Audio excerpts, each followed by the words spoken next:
بسم اللہ الرحمن الرحیم۔ فیکٹیکل کے معزز ناظرین کو السلام علیکم۔ ناظرین محترم، کسی بھی شخص کی فطرت اور اس میں چھپے جوہر کو جاننے کے لیے آپ کو غیر متوقع حالت میں اس سے واقف ہونا ہوگا۔ اس کہانی کو سننے کے بعد ہمارا مشورہ ہے کہ بہت سے امیر لوگوں کو بھی وہی کرنا چاہیے جو کہ اس کہانی کے مرکزی کردار نے کیا تھا۔ تو چلیے بات کرتے ہیں ڈان مونیٹرو کی، جو کہ ایک کروڑ پتی شخص تھا۔ یہ شخص اسپین اور اس کے مضافات میں بہت سے ریسٹورنٹس کا مالک تھا، اور آج اسی کی کہانی ہم ناظرین کو سنائیں گے۔ لیکن اس سے پہلے کہ ویڈیو کو مزید آگے بڑھایا جائے، اگر آپ فیکٹیکل کے نئے ناظرین میں سے ہیں تو ہمارے چینل کو سبسکرائب کر لیں۔ ناظرین گرامی، ہوا کچھ یوں کہ اس شخص کا کینسر آخری سٹیج پر ڈائیگنوز ہوا۔ اسے جگر میں شدید درد رہتا تھا، مگر اپنے روزمرہ کی مصروفیات کی وجہ سے اس نے کبھی اس درد پر دھیان ہی نہ دیا، اور جب اسے کینسر ڈائیگنوز ہوا تو اس وقت کوئی امید باقی نہ تھی کہ وہ کسی بھی طرح سے بچ سکے۔ اس نے فیصلہ کیا کہ وہ اپنے آخری مہینوں میں ان لوگوں کی بہتر زندگی کے لیے کوشش کرے گا جو اس کے مستحق ہیں۔ اس نے بے گھر لوگوں کی طرح پھٹے پرانے کپڑے پہنے اور اپنے ہی ریسٹورنٹس میں جانے کا فیصلہ کیا، تاکہ وہ جان سکے کہ ایک بھکاری کو دیکھ کر اس کے ملازمین کا کیا رد عمل ہوگا۔ اور جس طرح ان لوگوں نے ڈان کے ساتھ برتاؤ کیا، اسے دیکھ کر ڈان کو بہت دکھ ہوا اور اس کی آنکھوں سے آنسو جاری ہو گئے۔ وہ سب سے پہلے جس ریسٹورنٹ میں گیا وہ پورے شہر میں بہت مشہور تھا۔ ریسٹورنٹ کا مینیجر اس کے پاس آیا اور غصے سے لال پیلا ہو گیا، اور باقی ملازمین کو بولا کہ اس بھکاری کو فوراً سے یہاں سے باہر نکال پھینکو۔ ڈان مونیٹرو نے کہا کہ اسے کچھ کھانے کو دے دیں، کیونکہ اس نے بہت دنوں سے کچھ بھی نہیں کھایا۔ مینیجر نے اسے مشورہ دیا کہ اگر وہ نہا دھو کے اپنے گندے کپڑے بدل لے تو اسے ریسٹورنٹ کے پاس کھڑے ہو کر لوگوں کو کھانا کھاتے ہوئے دیکھنے کی اجازت ہوگی۔ اس نے مزید کہا کہ تمہارے لیول کے لوگ یہاں کبھی بھی کچھ بھی نہیں کھا سکتے۔ ڈان کو بہت حیرت ہوئی کہ اس نے کئی سال کی محنت کے بعد یہ ریسٹورنٹ بنایا تھا تاکہ ہر طبقے کے لوگ یہاں آ سکیں۔ اس نے ہمیشہ اپنے ملازمین کو ہر طرح کے لوگوں کے ساتھ عزت اور احترام سے پیش آنے کو کہا تھا۔ اس نے چند منٹ یہاں پر مزید انتظار کیا کہ شاید ریسٹورنٹ کے دوسرے ورکرز اس کی مدد کر دیں، لیکن حالات اس سے بھی برے ہوتے گئے۔ چند منٹ بعد ایک شیف آ کر اس پر چلانے لگا کہ اگر تم بھوکے ہو تو ریسٹورنٹ کے پیچھے چلے جاؤ، وہاں میں نے کل کا بچا کھانا پھینکا ہے، وہ کھا لو، تم جیسے لوگوں کے لیے وہی بہترین کھانا ہوگا۔ اور آخر پر سیکیورٹی گارڈ نے اس بوڑھے آدمی کو ریسٹورنٹ سے نکال دیا۔ مالک کو اس بات کا بالکل بھی یقین نہیں آ رہا تھا کہ یہ لوگ غریبوں اور بے گھر لوگوں کے ساتھ ایسا سلوک کرتے ہیں۔ اگلا ریسٹورنٹ ایک خوبصورت پارک میں تھا۔ جب ڈان نے دروازہ کھولا تو ایک ویٹرس فوراً سے اس کے راستے میں کھڑی ہو گئی۔ اس نے مینیجر سے شکایت کی کہ کوئی غریب آدمی ان کے عالی شان ریسٹورنٹ میں داخل ہونے کی کوشش کر رہا ہے۔ مینیجر نے اس کے جواب میں مذاق اڑاتے ہوئے کہا کہ یہ غریب آدمی اس قابل نہیں کہ اس ہوٹل سے ایک ٹافی بھی خرید سکے۔ ڈان نے کہا کہ وہ اس ریسٹورنٹ کے مالک کا دوست ہے اور پہلے بھی یہاں آتا رہتا تھا، مگر بدقسمتی سے اس کی چوری ہو گئی اور اس کی ساری پراپرٹی ضائع ہو گئی۔ اگر وہ ریسٹورنٹ کے مالک سے ملے تو وہ اسے ضرور پہچان لے گا۔ مینیجر نے جواب دیا کہ وہ خود اس ریسٹورنٹ کا مالک ہے اور وہ اسے نہیں جانتا، اس لیے بہتر یہی ہوگا کہ وہ ریسٹورنٹ چھوڑ دے۔ ڈان بھکاری کا بھیس بدلنے پر مزید افسردہ ہو گیا۔ اسے سمجھ آ گئی کہ اس کے ملازمین سب بھکاریوں کے ساتھ ایسا ہی برتاؤ کرتے ہوں گے۔ وہ کافی دیر گلیوں میں گھومتا رہا اور سوچتا رہا کہ اس کی مینجمنٹ میں کہاں کوئی کمی رہ گئی، جس کی وجہ سے اس کے ملازمین میں اس قدر غرور آ گیا ہے۔ آخرکار وہ اپنے سب سے پرانے ریسٹورنٹ گیا، جہاں اس کا دوست روسیو اس کے اسسٹنٹ کے طور پر کام کرتا تھا۔ ریسٹورنٹ کے اندر بہت سے لوگ تھے، مگر ڈان جان بوجھ کر اس طرف گیا جہاں روسیو کھڑا تھا۔ اس نے روسیو سے کہا کہ میں بھوکا ہوں، بمہربانی مجھے کھانے کو کچھ دے دیں۔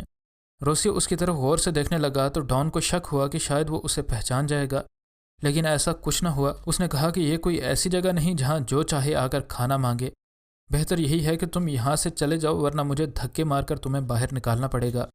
یہاں امیر لوگ آتے ہیں، غریب اور مشکوک لوگ ہمارے ساتھ نہیں کھانا کھا سکتے۔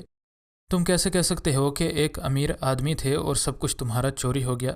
روسیو آہستہ سے ڈان کے پاس آیا اور کہا کہ میں نے اس ریسٹورنٹ کو بنانے میں بہت سا پیسہ لگایا ہے۔ اگر میں یہاں نہ ہوتا تو بیوقوف مالک اس ریسٹورنٹ کو کب سے کھو چکا ہوتا، جسے غریبوں کو کھانا کھلانے کا بہت شوق ہے، مگر جلد ہی وہ کینسر سے مر جائے گا اور یہ سب کچھ صرف میرا ہوگا۔ ڈان کو اتنا دکھ ہوا کہ اس نے فوراً سے وہ ہوٹل چھوڑ دیا۔ روسیو وہ آدمی تھا جس پر وہ سب سے زیادہ یقین کرتا تھا۔ وہاں سے نکلنے کے بعد ڈان نے اپنے دوسرے ہوٹلز کا بھی جائزہ لینے کا سوچا، اور وہ حیران تھا کہ ہر طرف یہی صورتحال تھی۔ آخری ریسٹورنٹ شہر کے قریب ہی تھا، جس کے ارد گرد خوبصورت سبز گھاس اور ایک جھیل بھی موجود تھی، جس کی وجہ سے وہاں رش بھی بہت زیادہ تھا۔ ڈان کو یقین تھا کہ باقی ہوٹلز کی طرح یہاں بھی اس کے ساتھ کچھ اچھا سلوک نہیں ہوگا، مگر جب وہ گیٹ سے داخل ہوا تو ایک سیکیورٹی گارڈ نے اس کا استقبال کیا۔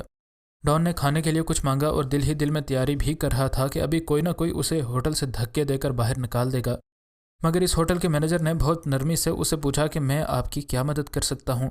ڈان نے اسے بتایا کہ کیسے اسے ہر ہوٹل سے بے عزت کر کے نکالا گیا ہے۔ مینیجر نے اسے کافی ہمدردانہ لہجے میں کہا کہ آپ کھانا شروع ہونے کا تھوڑا انتظار کریں۔ لہٰذا ڈان باہر بیٹھ کر انتظار کرنے لگا اور وہاں بیٹھے بیٹھے اسے 1 گھنٹہ اور 30 منٹ ہو گئے۔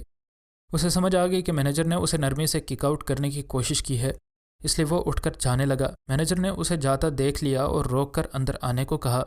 ہوٹل میں ایک کونے پر ایک میز پر ہر طرح کا کھانا رکھا گیا تھا اور ڈان جو اس وقت ایک بے گھر شخص کی حالت میں تھا وہاں بیٹھ گیا اور ہوٹل کا مینیجر بھی اس کے ساتھ بیٹھ گیا اور اسے اپنی کہانی سنانے لگا۔ اس نے بتایا کہ میرا نام مٹیو ہے، مجھے یہاں کام کرتے ہوئے 1 سال ہوا ہے، میں ایک کامیاب بزنس مین تھا۔ ایک دن میری کار کا ایکسیڈنٹ ہو گیا جس میں میں نے سب کچھ کھو دیا۔ میں نے اپنی ساری جمع پونجی بیوی کے علاج پر لگا دی مگر ڈاکٹرز اسے نہ بچا سکے۔ اس کے بعد میں نے شراب پینی شروع کر دی۔ ایک دن میں اس ہوٹل میں آیا اور کھانے کے لیے کچھ مانگا۔ اس ہوٹل کے مالک نے مجھے کام پر رکھ لیا اور زندگی کی طرف واپس آنے میں میری مدد کی۔ ڈان کو یہ بات بالکل یاد تھی جو وہ مینیجر اسے بتا رہا تھا۔ مینیجر نے اس بے گھر شخص کو بھی ہوٹل میں کام کرنے کے لیے دعوت دی۔ اگلے دن ڈان نے اپنے تمام ہوٹل والوں کی ایک میٹنگ بلائی۔ جب وہ پھٹے پرانے کپڑوں میں اندر داخل ہوا تو ہر کوئی اسے دیکھ کر حیران بھی ہوا اور آپس میں سرگوشیاں کرنے لگا۔ وہ کچن کی طرف گیا اور مینیجر کو کہا کہ جب سب چلے جائیں تو مجھے ملنا۔ اس کے بعد اس نے اپنا حلیہ ٹھیک کیا مگر وہ پھٹے پرانے کپڑے پہنے رکھے۔ جب سب لوگوں نے اسے دیکھ کر پہچان لیا تو سب حیران تھے۔ خیر اس نے اپنا فیصلہ سنایا کہ میں مٹیو کے علاوہ نوکری سے تمام مینیجرز کو فارغ کرتا ہوں، مجھے ایسے بے رحم لوگوں کی کوئی ضرورت نہیں ہے۔ مٹیو کو باقی تمام ہوٹلز کا مینیجر بنا دیا گیا۔ اس نے کہا کہ میری کوئی فیملی نہیں ہے اور میں اپنے ورکرز کو ہی اپنی فیملی مانتا ہوں، جانے والوں کے لیے میری دعائیں اور اچھی خواہشات ہیں۔ آج اس میٹنگ میں ڈان کے تمام ہوٹلز کے بڑے بڑے مینیجرز موجود تھے اور ماسوائے مونٹیو کے تمام لوگ منہ لٹکائے بیٹھے تھے۔ ان کے پاس اپنے غرور پر شرمندگی کے علاوہ اور کوئی چارہ نہ تھا۔ ان میں سب سے زیادہ غصے اور شرمندگی میں ڈان کا اپنا دوست روزیو تھا، جو کہ یہی سوچ رہا تھا کہ کیسے ڈان کو ایک بار پھر سے راضی کیا جائے۔ اس نے ڈان کو منانے کے بہت حربے سوچے لیکن چونکہ تمام کے تمام واقعات ڈان کے اپنے ساتھ اور اپنی آنکھوں کے سامنے ہوئے تھے، اس وجہ سے اس کو کوئی ترکیب نہیں سوجھ رہی تھی کہ وہ کیسے ڈان کو ایک بار پھر سے راضی کر سکے۔ خیر اب نہ تو اس کی ڈان کے ساتھ ذرہ برابر دوستی باقی رہی تھی اور نہ ہی اب وہ ڈان کے کسی ہوٹل کا مینیجر باقی رہ سکتا تھا۔ ادھر مونٹیو اپنی رحم دلی کی وجہ سے اب ڈان کے تمام ہوٹلز کا مینیجر بننے پر بے حد خوش تھا اور اب وہ کار حادثے کی وجہ سے اپنے ناکام ہونے والے کاروبار سے بھی زیادہ کما سکتا تھا۔ اس کے بعد ڈان نے اپنی زندگی کے آخری دن ان اچھے لوگوں کے ساتھ گزارنے کا فیصلہ کیا جو اسے آخری ہوٹل میں ملے تھے۔ اپنی غلطیوں کو سدھارنے میں کبھی بھی دیر نہیں کرنی چاہیے اور اپنے رشتوں میں اور دوستوں کے ساتھ حسن سلوک کے ساتھ پیش آنے میں کبھی بھی دیر نہ کریں۔ مزید نئی ویڈیوز کے لیے ہمارے چینل کو سبسکرائب کر لیں۔ ویڈیو پسند آنے کی صورت میں لائک اور شیئر ضرور کریں۔ انشاءاللہ ملتے ہیں اگلی ویڈیو میں۔ فی امان اللہ۔